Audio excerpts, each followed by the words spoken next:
Hello there, YouTube. Just wanted to wish you all a happy new year and happy holidays in general. Um, this is a product review I'm going to be doing. For Christmas, I received a gift card to Hobby Lobby and decided to purchase some silicone and latex rubbers.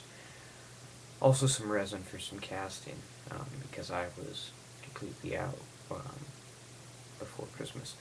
So I'm stocked up. I tried some new products.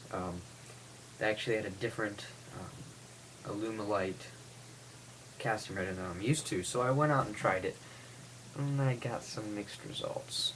So this is what I picked up. It's Alumilite's quick casting RTV silicone rubber, and it feels similar to if you've ever, when it dries, if you ever have seen caulk for like windows or bathrooms. It's like this little, sometimes it's clear, sometimes it's different colors. It feels a little bit like that. So it's rubbery. Almost if you were to take like the insoles from your shoes, similar to that. And it comes with the base, which is the rubber, and it's the consistency of here, I'll just open it up and tilt it a little bit. It's actually quite runny, but it's similar to like maybe like syrup is probably what it's like, pretty much. That's your base, and then you have your catalyst, which is the agent that reacts with the base to let it dry, and the mixture ratio is 10 to 1, so 10 parts of the base to 1 part of the catalyst, and it's worked pretty well. I don't actually have the stuff here, obviously, or I'd show you, but I did have a problem with doing thicker molds, like, for instance, you really want to make sure you have support, and make sure before you take it off, let it cure for 24 hours. I did like 12 is what it was recommending on the box. There it is. Cure time is 4 to 8 hours. Optimum cure is reached in 24. I didn't read that. So I peel it off, and I'm assuming this is the case, and it's not just a low quality product. And it was a rectangle about maybe that big and a good size. And I peel it off, cleaning it out, doing all that stuff, and I put it back down with the other one. I pick it back up, and I used a glue to hold one of the pieces in for a second, and it ripped the entire mold in half.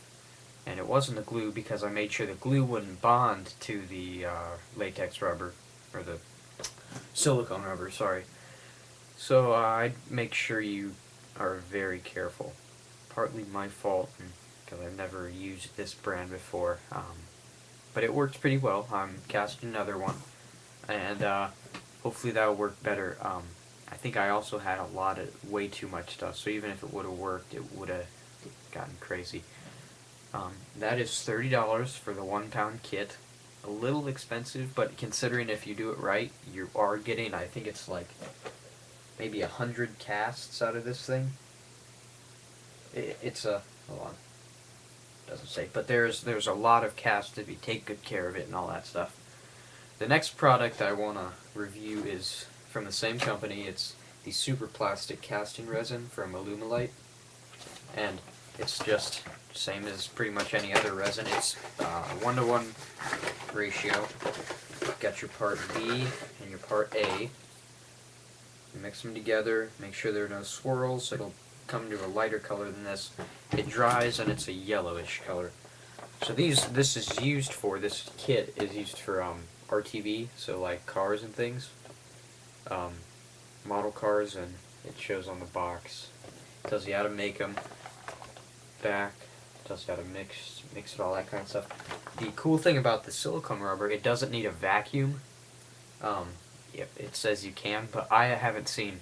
You see air bubbles in the beginning, but since it's a quick set, it still gives it time for the air bubbles to dissipate, and I have it after it dries. There's no air bubbles visible. I do shake it around, tap it around before I pour it in, and then shake it a little before that. But it's worked really well. So I'd go with that. I haven't tried the other brand. There's like a high strength, which is what I'm gonna try now. But high strength stuff is very nice. I'm gonna go with that. But so basically, you just mix them together. Comes out yellow. This is $30, but you do get kind of a lot, I guess. I'm not really sure, but so go ahead and pick these up if you have a 60 bucks or something like that.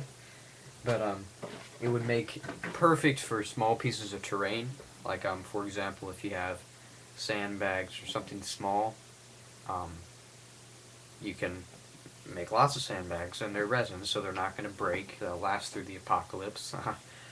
But and they can be used as weapons if you get a big enough one. So basically, it's a good investment for your money, depending on what you're doing. The other thing, what did I want to cover? Oh yes, my Battlefield Modern Combat. Um, that board is almost done, and I will be giving you a battle report for that game. Hopefully in the next couple weeks, maybe a month. Just depends on whether I can get my friends up here. 40K wise, I didn't get any. I got a gift certificate, so I can go get some stuff. Other than that, I got a whole bunch of trees and things for terrain.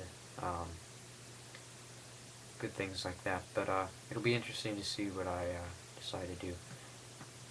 So that's about it. So happy holidays, happy New Year, and that's about it. This will probably be our last video before 2010.